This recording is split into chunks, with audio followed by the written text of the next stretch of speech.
This is a tune by the great Duke Ellington, and it's called Take the A Train, and it starts with the piano.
All right.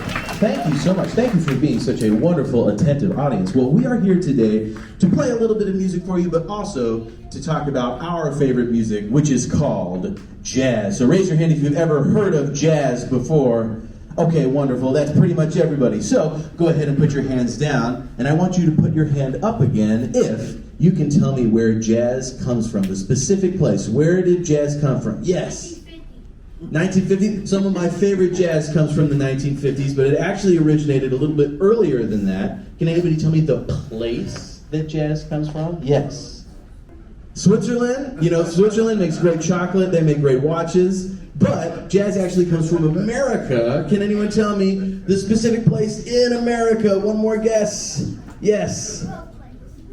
My place? Okay, lots of jazz does come from my place, but in America there's a specific city in a specific state where this music was created, and it's called New Orleans. Everybody say New Orleans. Okay, New Orleans is a city in the state of Louisiana. It's right at the bottom of that state, at the top of a big body of water called the Gulf of Mexico. And for a lot of reasons, New Orleans, Louisiana was the perfect place for this new music called jazz to be born. There's a couple reasons for that, right? For one, New Orleans was a place where all different cultures from around the world were right next to each other, right? That city was founded by the French a long time ago, so there was a lot of European culture. There was also Caribbean culture. Some people say that New Orleans is the northernmost city of the Caribbean, and there was also a lot of West African culture there that had been brought there through the transatlantic slave trade, okay? So all of these different cultures were hanging out with each other, eating each other's food, listening to each other's music, and that's really important for our story. The other part about New Orleans that's so important is that they love music down there. Specifically, they love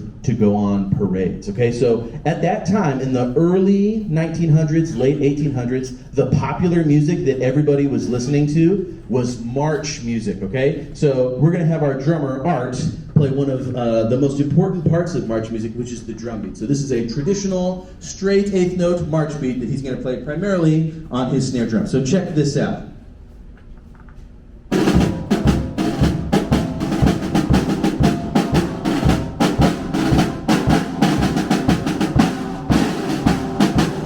When we listen to that, march music literally was meant to be marched. So we're going to play a traditional song called When the Saints Go Marching In, and we're going to play it in a traditional march style for you, right? Here we go.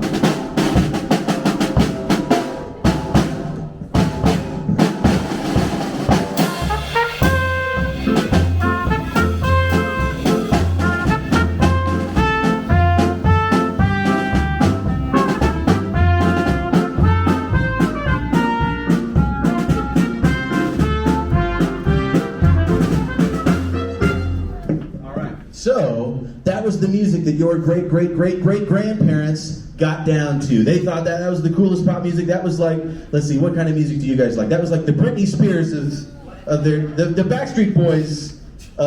Anyway, that was the popular music back then. However, in New Orleans, because of this blending of cultures, that traditional European march style got influenced by the rhythms and cultures of the Caribbean, of South America, and especially of Western Africa, right? So that traditional march beat started to sound a little bit more like this.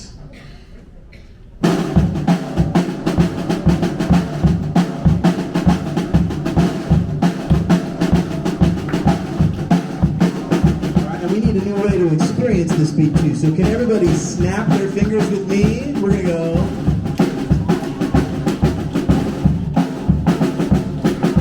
So that beat that changed so much in New Orleans also started to influence the way that other musicians played their instruments. So we're gonna play the same song for you, but this is the way that the New Orleans musicians started playing in the late 1800s. Okay, so here's the same song. You can keep snapping if you want. Here we go. 1, 2, here we go.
Thank you for participating. Right, so, as we just heard, in New Orleans, Louisiana, in the late 1800s, early 1900s, over 100 years ago, the musicians of that city created a new kind of music that had never been heard before anywhere in the world, right? The elements came from all over the place, but only in a place like America, where we have such a wonderful melting pot of different cultures, could those things combine to create this music called jazz. Isn't that pretty cool? Isn't that something we can all be proud of here as Americans?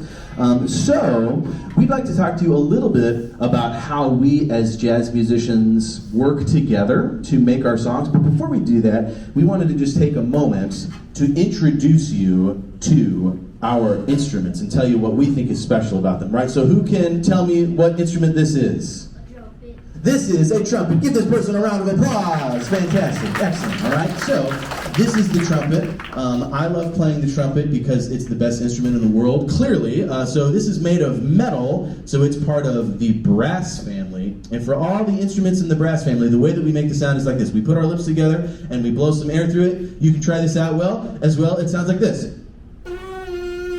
Okay, so when I do that into my mouthpiece, it takes that sound and it kind of makes it sound like an angry duck or something.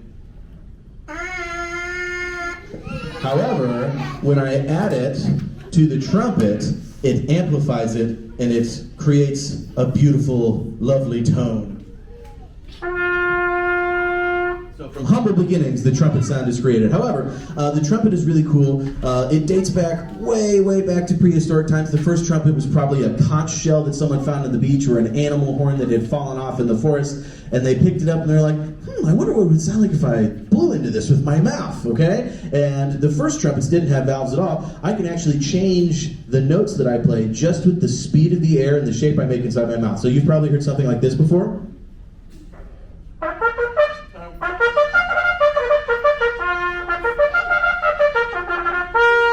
So I could do that without pressing any of these buttons here, but the buttons came around kind of honestly around the same time that jazz did in the 1800s. And so with the buttons, all of a sudden, I can also play really fast.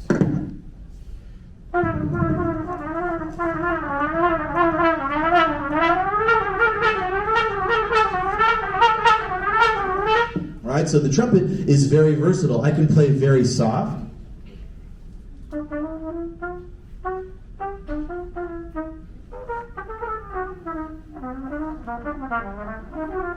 Okay, but in a band, usually the trumpet plays the melody, which is the part of the song that you can sing, because what the trumpet does really well is it plays really high and really loud, so I can be heard over everybody else. Okay, so for all of those reasons, that's why I love the trumpet, okay? I'm going to turn the microphone over to my friend Christian over here, who's going to tell you about his instrument. So can anybody tell me what instrument this is? All right, you all can tell me. Give yourselves a round of applause. Awesome. Okay, so like I said, this is a saxophone. It's sort of like a trumpet in the same way that we both blow into our instruments to make the sound, but the way that the instrument vibrates is a little bit different. Instead of our lips doing the vibrating, there's a little piece that I put on my mouthpiece here. Does anybody know what that's called? No, that's okay. It's called a reed. And the reed actually vibrates against the mouthpiece, and then we amplify the sound through the saxophone, and that's how we get the tone of the saxophone. You guys don't want to hear me play just the mouthpiece and the reed, because instead of like an angry duck, it sounds a lot like a fire alarm, and we don't want to listen to that. I do. I'll take it. All right. I got it.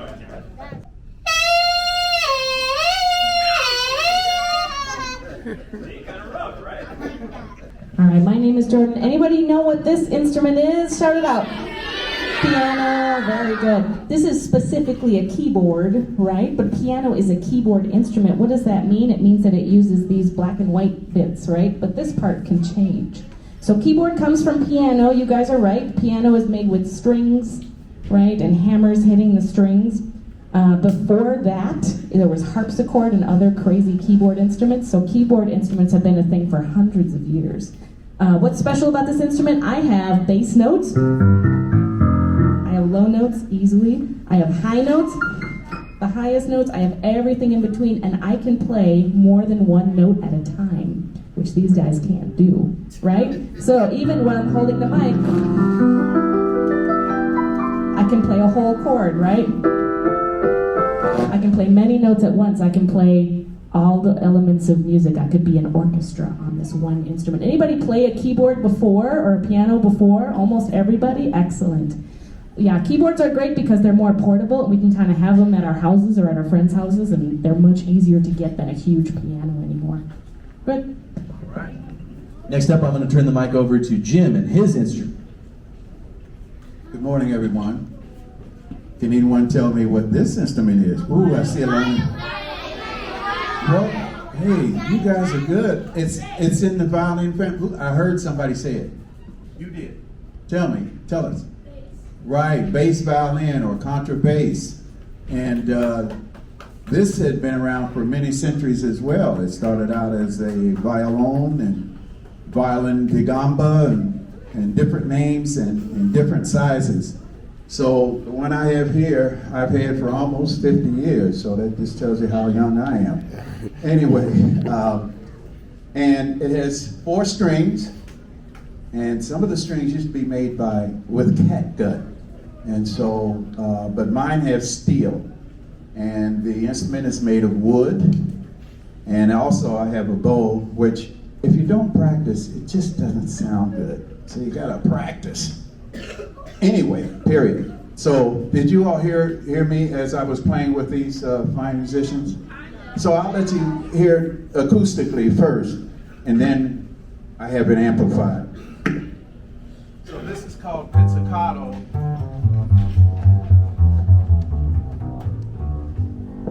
So I just play somewhat of a scale.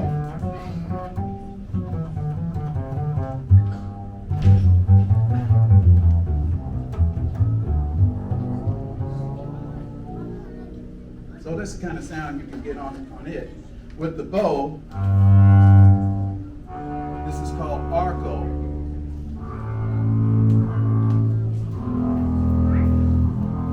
And the E is my lowest string, and then I have A, then I have D, then I have G. Does anybody know what this instrument is? 100%. Everybody knows what this instrument is. This instrument is actually the second instrument. The first instrument was what? Anybody know what the first instrument was? No. No.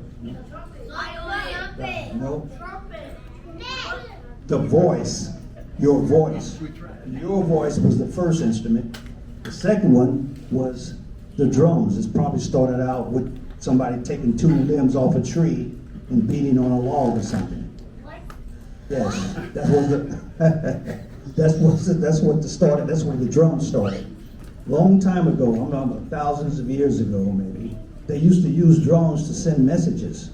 In Africa, they would use logs to send messages. This was before any cell phones or anything like that. So the drums goes back a long way. There's a lot you can do with the drums. There used to be one person would play this drum, one person would play this drum,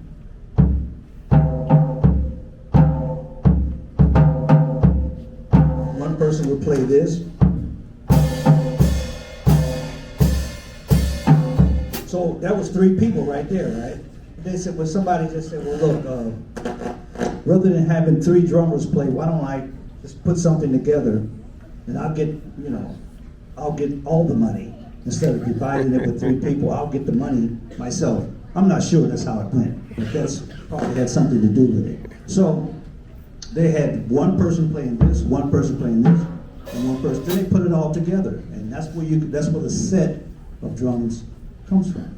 Work to be able to be good at it, which is what you have to apply to anything that you want to do.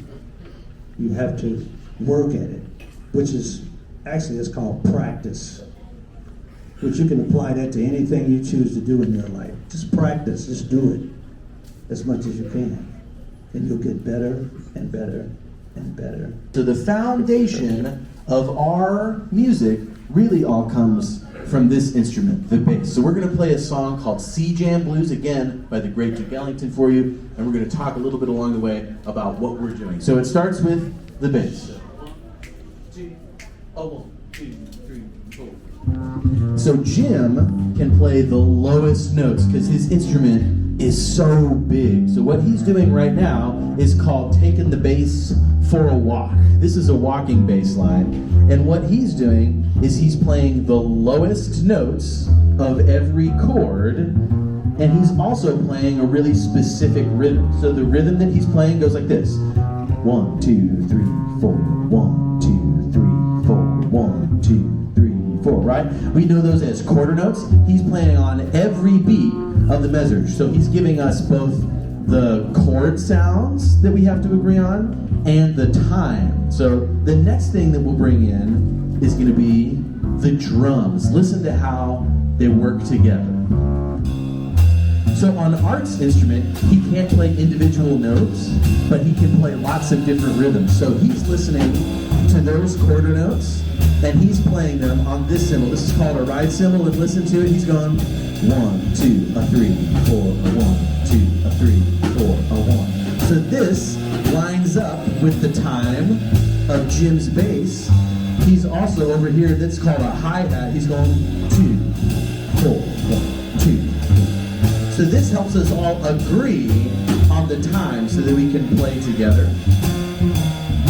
Art is also playing some eighth notes for us that shows us how we swing, okay? So let's bring some more chords in here. We're gonna bring in the piano. So So when I say chord, I don't mean like a phone chord or a cable or anything like that. In music, a chord is a stack of notes. And Jordan is the only person in this group that can really play a stack. She can play up to 10 notes at one time, one for every finger. So the sounds that she's playing fit on top of the bass notes, the really low notes that Jim is playing. So all of these instruments together, we call them the rhythm section, okay? The rhythm is all lining up together, the chords are lining up together, and so it creates a full sound. This is usually the smallest type of jazz band that we have, but right now it's missing the most important element, and that's the melody. So this is the melody played on the saxophone.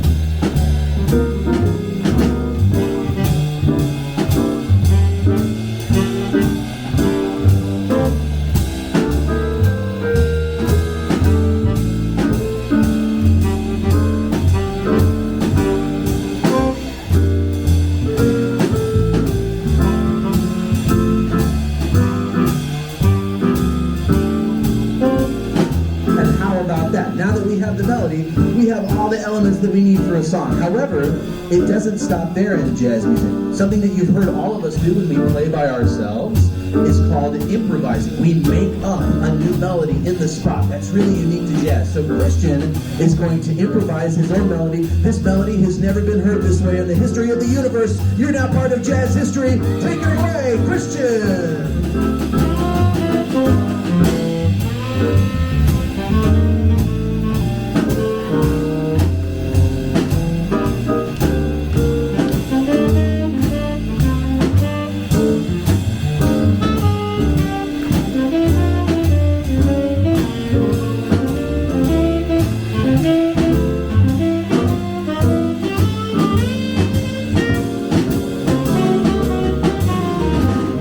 And in jazz, when we hear something that we like, we can clap for it. So if you like that, you can give him a round of applause.